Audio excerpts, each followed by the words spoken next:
So you guys are heading out today. Yep. And is that, I was wondering with you having a lot of trips coming up to the Central and Eastern time zones, is that maybe something you're going to do? I mean, we're looking at every trip individually, and sometimes it's nice on this first one to, your first road game to maybe get out of town a little bit better, so you can kind of hunker down and get in your bunker mode. So we've done that in the past, so we just decided to do it this year as well. But I don't think it's going to be something we're doing on the norm.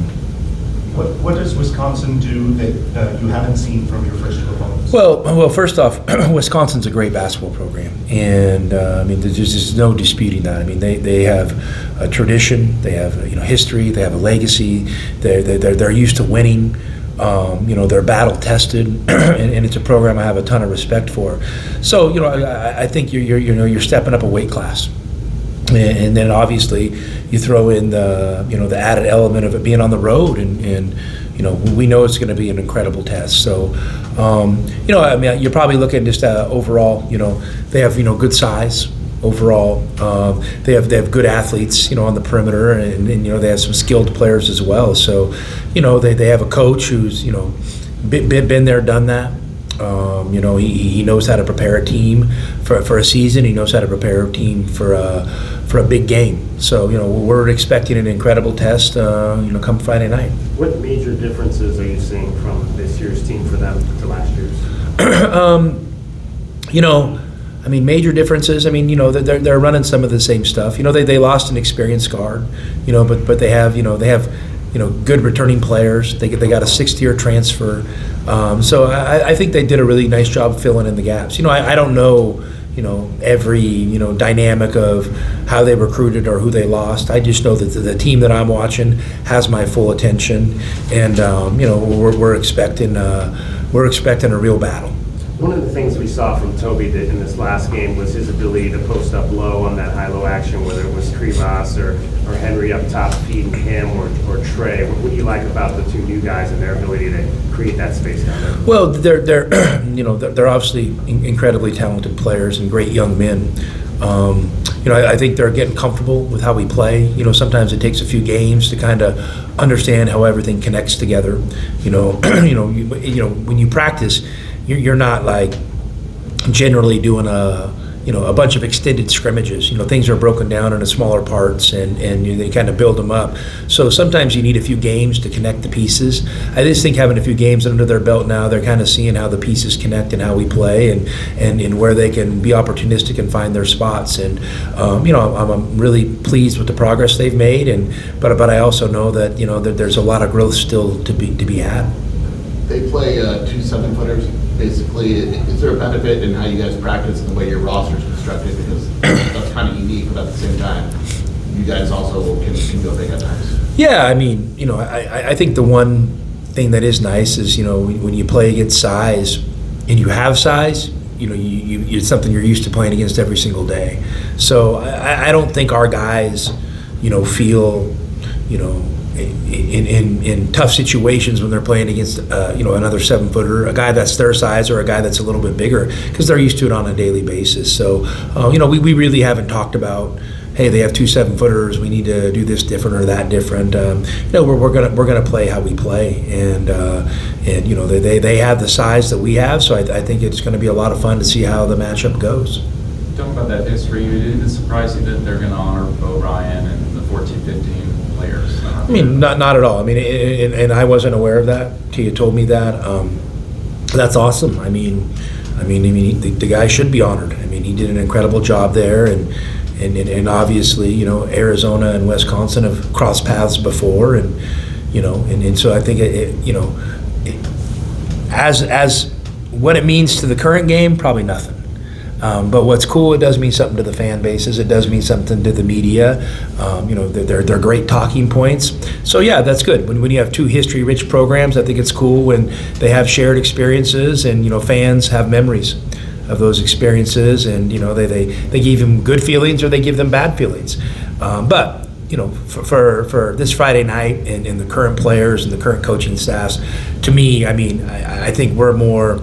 We respect each other, and we're more excited about the battle that's going to take place Friday night than worried about what happened in the past. Yes, is it different than last year? Because I remember some of the guys after the game last year here were talking about how you guys did talk about that past history. Now that you're past it and you've had a recent game, has it even come up this week, do you think? I mean, we still have 2 days before we play. And I don't think it's anything you don't want to, you're not going to avoid talking about. I mean, when you have good and bad things happen in your program's history, they're both part of your legacy. And you have to own those moments. You cherish the great ones, and you got to own the tough ones. So, we're not running from anything or anything that's happened in the past. And it's not bad for the guys to know the history and kind of put it in perspective for them. But do I think it has any added value or it's going to be an emotional catalyst for either team going to this game? Probably not. What can you tell us about your signing today, Dwayne? Dwayne's an incredibly talented young man. He's somebody we had our eyes on for a long time. We think his best days are ahead of him. I love his personality. He's got a seriousness to him. He wants to be great. And he's got great physical tools, like a lot of young players. He's going to have to come in here, and I'm sure there's going to be a learning curve. But we expect him to be a quick study. And we're excited to welcome him to the fold. And recruiting this day and age is, can be a little bit different than maybe it has in the past. I don't think you're judging men's basketball programs on fall signings as much anymore. And because there's different ways to compile a roster. So, we're obviously going to continue to recruit more guys, and we're excited about some of the possibilities, in the future. But first off, Dwayne is a great piece to start off, our next generation of Arizona Wildcat. Caleb, Jaden, and KJ have not necessarily had to get to the line in these first 2 games. Do you anticipate we'll see more aggression in them and maybe be maybe, I think they've played really well together. So, sometimes, just maybe 2 games isn't a great indicator, of that a little bit. And, I think if you're planning on beating Wisconsin by shooting a bunch of free throws, you probably haven't paid attention to history or how they play. I mean, they're one of the best teams in the country at playing physical without fouling.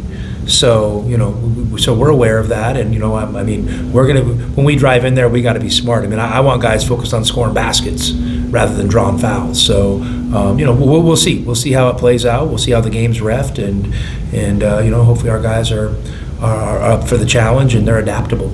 That would be important to me. You mentioned playing skills. Where do you? Assuming as he develops, what do you see him upside wise? What kind of skills really jump out at you, and what position? Because it sounds like he can do multiple. Yeah, that's one of the most exciting things about him is his versatility, and he's got great size and he's got great skill. He can really shoot the ball. He's a great athlete. He has a good feel for the game. Those are all great places to start. Rather than pigeonhole him on a certain position or a certain style of play. I think we push him and give him a great foundation, developmentally, and then we kind of see what direction it goes and where his strengths are and what our team needs. But you get a really talented young player like him who has great character. It's exciting because there's probably multiple different ways he can help your program. Where did you get? How far back do you go back recruiting him? Did you see him at a FIBA tournament a couple years ago or last year? Yeah, no, we'd heard about him for a while, and Murph did a great job recruiting him, and he's somebody that we kind of had our eyes on for a couple years. One more question. Who do you expect? You mentioned obviously in this day and age, not a lot of emphasis on the fall signing class. Is there any? Do you expect the other guys you're looking at are probably all going to wait till the spring? Yeah, we'll see. That's their decision. First off, they got to decide where they want to go, and then they got to decide when they're going to sign. And there's a lot of moving parts in college sports right now, so I get it. I think the best thing we can continue to do as a program is keep galvanizing our everyday culture. Keep galvanizing our ability to develop players. And then let's go out and be competitive and be tough and play with great discipline. And hopefully that leads to good results. And then you put all those things together. It seems to me like that gives you the best pathway to kind of rebuild next year's squad. But right now, guys, the focus is on this current team. mean, and we're really excited about where we're at. And like I said before, I know we're going into some tough spots, upcoming here, but I love who we're going in with. So I'm excited to see how it goes Friday night. All right, thanks, Tom. Thank you, guys.